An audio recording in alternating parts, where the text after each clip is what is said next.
Ce qu'il faut retenir de cette conférence de presse à la mairie de Vesoul, c'est qu'un nouveau chapitre de la Sainte-Catherine va s'écrire.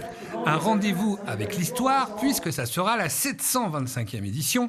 Alors même si elle a survécu aux époques, aux guerres, plus de 700 ans quand même, cette année, avec la Covid, beaucoup de choses vont changer. La Sainte-Catherine, c'est 700 camelots qui viennent déballer dans les rues de Vesoul, avec 35 à 40 000 personnes en une seule journée. Et bien là, on réduit à 120 exposants, essentiellement, comme on l'a dit, du centre-ville. Et donc, naturellement, avec beaucoup moins de personnes. Et nous comptons sur les visiteurs pour respecter les gestes barrières, le port du masque, bien sûr, obligatoire, même si nous annulons la partie agricole, parce que à la fois la partie commerciale et la partie agricole ont dépassé la jauge. Par contre, ce qui est une première dans l'histoire de la fête, c'est qu'il n'y aura pas d'animaux et d'espaces dédiés à l'agriculture, ce qui en faisait l'un des grands rendez-vous agricoles de la région. Le nombre de visiteurs étant limité, 5 000 personnes, pas plus, au lieu des 50 000 visiteurs habituels.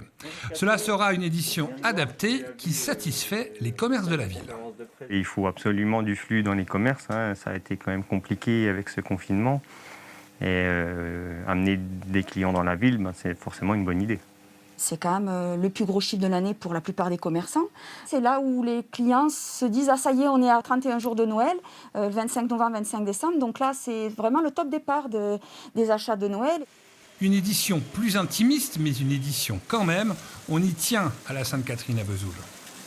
C'est le rendez-vous. C'est le rendez-vous. Non, c'est bien, ça vit, c'est pas mal. J'y reviendrai finalement. Je dis qu'il faut continuer à vivre. Voilà, en prenant des gestes adéquats.